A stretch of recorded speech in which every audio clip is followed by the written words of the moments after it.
Hey guys, welcome back to the Good Smart Idea AI Brief. Today we're going to be covering something called MANUS, and MANUS is what the founder says, a general AI agent. So let's go ahead and take a look.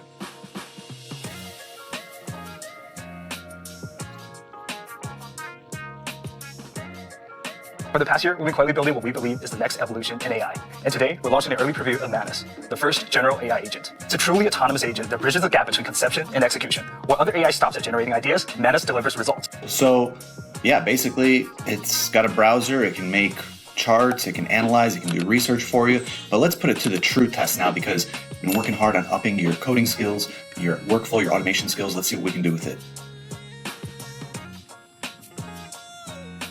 And I think this is where it went ham.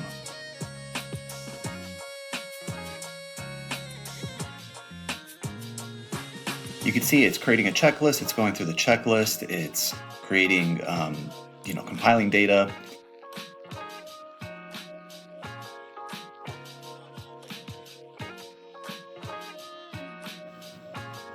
So yeah, as we can see here, it looks like a business roadmap. It's got some opportunities. It's got some relative pricing you can charge, some industries, methods to do outreach, how to do it, lead enrichment software, milestones, different workflows that you can do, your differentiating factors, checklists. This thing is pretty thorough. It also tried to come up with some automations here, but you'd have to look those over. This looks like a pitch to potential clients. So it's got some numbers there, and finally the price. If we're on the pricey side, they do offer extra credits, and if you use the link that we have in the description, you'll get 500 extra credits.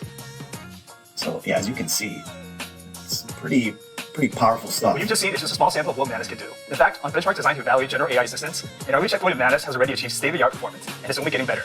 Beyond benchmarks, MANUS has been solving real-world problems on platforms like Upwork and Fiverr, and has proven its capabilities on Kaggle competitions. But you be the judge if you're going to use it or not.